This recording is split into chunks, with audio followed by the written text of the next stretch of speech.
Kalau kita sebut Injil, Injil adalah wahyu dari Allah Subhanahu wa taala diturunkan kepada Nabi Isa Al-Masih untuk Bani Israel pada zaman itu. Wahyu. Kalau nabinya udah nggak ada, wahyunya kemana? Bersama nabinya. Ya.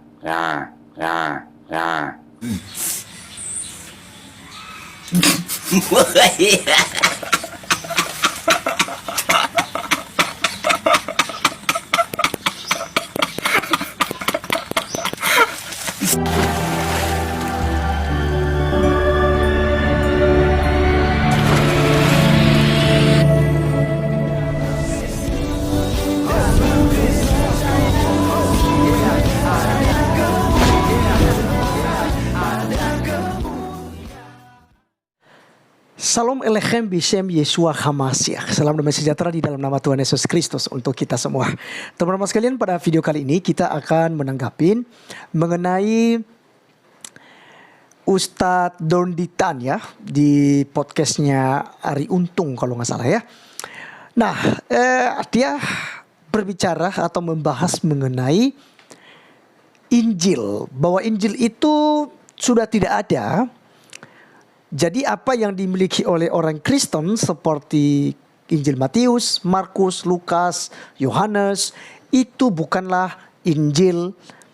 Tetapi Injil itu telah ya pulang bersama-sama dengan Nabi Isa ya, kurang lebih seperti itu, karena Nabi Isa mereka itu sudah tidak ada. Nah, jadi teman-teman sekalian, kita akan mendengarkan ya video ini karena juga saudara kita Pil Pahit telah menjawab ini, bahkan membandingkan dengan penjelasan ya Profesor Menachem Ali. Nah, oleh karenanya kita langsung saja simak berikut ini. Jadi kalau kita sebut Injil, Injil adalah wahyu dari Allah Subhanahu wa taala diturunkan kepada Nabi Isa Al-Masih untuk Bani Israel pada zaman itu. Wahyu. Kalau nabinya udah nggak ada, wahyunya kemana? Bersama nabinya. Ya. Berarti Taurat, Zabur, Injil yang dimaksud oleh Quran bukan Bible-nya orang Yahudi, bukan Bible-nya orang Kristen. Buat kita sebagai orang Muslim. Oh, maksudnya secara Muslim mestinya akidah Injil kita itu sudah pergi bersama. Iya, jadi Isa. ini buat orang Islam, ini bukan Injil yang diterima oleh Nabi Isa Al-Masih. Oh, ya. Paham ya? Kita sudah dengarkan bersama, Donditan katakan bahwa Injil yang dimaksud Quran bukanlah Injil yang kita pegang sekarang. Jika yang Donditan katakan benar, bahwa Injil sudah pergi bersama Nabi Isa. Pertanyaan kita adalah, ayat Al-Quran berikut ini merujuk pada Taurat dan Injil yang mana? Surah Al-A'raf ayat 157. Yaitu, orang-orang yang mengikuti Rasul, Muhammad, Nabi yang ummi, tidak pandai baca tulis, yang namanya mereka temukan tertulis di dalam Taurat dan Injil yang ada pada mereka. Ayat ini katakan, nama Muhammad tertulis dalam Taurat dan Injil, dan Injil itu berupa tulisan yang ada pada mereka. Siapa mereka dalam ayat ini? Tentunya orang Yahudi dan Kristen. Kalau Taurat dan Injil yang dimaksud bukan yang kita punya sekarang. Lalu Taurat dan Injil yang mana yang dimaksud Quran? Lagi pula, kata Injil yang ada dalam Quran itu justru berasal dari bahasa Yunani. Dan Injil yang orang Kristen yakini sekarang ditulis dalam bahasa Yunani. Bukankah itu aneh? Kata Injilnya diambil dari bahasa Yunani, tapi isi dari Injil yang ditulis dalam bahasa Yunani ditolak. Mari saya ingatkan kembali Donditan, dari mana kata Injil itu sampai ada dalam Quran bahasa Arab, dan apakah kata Injil itu asli bahasa Arab? Pak Ali nanya sedikit. Ya, nanya sedikit Pak. Kalau yang tadi Pak Ali sebutkan bahasa Koptik, Injil, dengan bahasa Yunani yang Evangelion, itu duluan mana Pak? Yang Koptik mengadopsi Evangelion atau Evangelion mengadopsi Injil, Pak? Yang jelas kalau bahasa Semitik ya, kalau bahasa Amharik itu masuk kategori bahasa Semitik. Bahasa Semitik itu cirinya bisa dicari akar kata. Bisa dicari akar katanya. Misalnya kalau bahasa Arab itu ada contoh kata masjid. Masjid. Akar katanya dari 3 huruf, sajadah. Sin, jim, dal, sajadah, menjadi masjid. Nah, itu berarti pasti bahasa asli bahasa Arab, masjid itu. Nah, sementara kata Injil itu tidak bisa diuraikan asal-usulnya dari bahasa Arab ataupun dari bahasa Ibrani ataupun dari bahasa Amhari. Ternyata itu memang diadopsi atau berasal dari bahasa Yunani yang mengalami semitisasi. Jadi inilah gejala bahasa. Kita harus menerima apa adanya. Memang analisisnya seperti itu. Memang istilah Injil itu bukan asli bahasa Suryani, bukan asli bahasa Ibrani, dan bukan asli bahasa Amharic, tapi lebih dekat ada kaitan dengan bahasa Yunani atau Greek word yang disebut Evangelion. Kita sudah dengarkan bersama pernyataan dari ahli filologi yang justru menjawab pertanyaan Donditan tentang kata Injil. Jika kitab Nabi Isa itu bukan berupa buku atau kitab fisik, dan hanya berupa wahyu dan tidak tercatat, dan wahyu itu pergi bersama nabinya. Lalu kenapa Quran malah menggunakan kata Injil yang berasal dari kitab bahasa Yunani?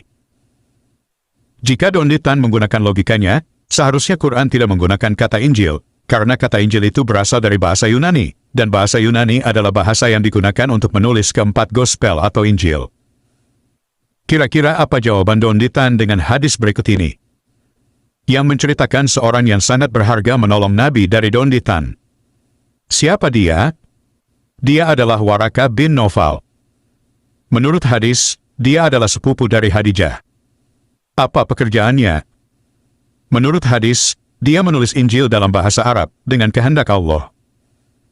Pertanyaan kita adalah, apakah Injil yang ditulis Waraka bin Nawfal ini Injil Nabi Isa? Jika tidak, kenapa dia menerjemahkannya atas kehendak Allah? Pernyataan hadis ini justru bertentangan dengan pernyataan Donditan, bahwa Injil Nabi Isa berupa wahyu, bukan berupa buku. Dan wahyu itu pergi bersama Nabi yang membawakannya. Pertanyaan kita adalah, Injil yang ditulis Waraka itu apa? Satu hal lagi, jika Injil yang dimiliki orang Kristen bukanlah Injil dan Taurat yang dimaksud Al-Quran, lalu pertanyaan kita adalah, kenapa saudara Muslim mencari nubuatan nabinya ke kitab yang kata Donditan, bukan yang dimaksud oleh Quran?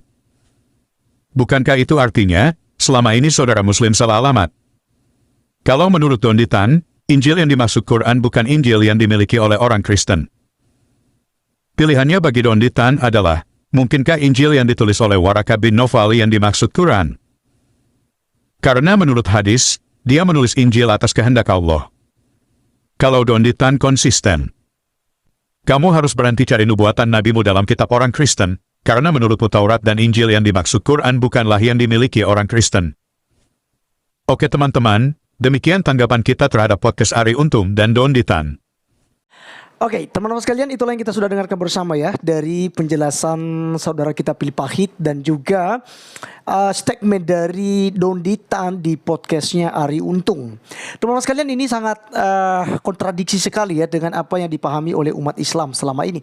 Karena seperti yang kita lihat dalam terjemahan Al-Quran yang dikomentari oleh adik kita Elia ya, yang viral itu teman-teman sekalian.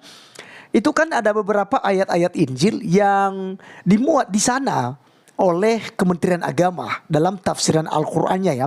Sehingga kan Elia meminta agar Kemenak tidak mengutip Injil karena berbeda ya. Sesuai dengan pernyataan-pernyataan Donditan ini, itu berbeda antara Injil yang dimiliki oleh orang Kristen dan Injil yang dimiliki atau yang dipercayai oleh saudara-saudari kita Islam.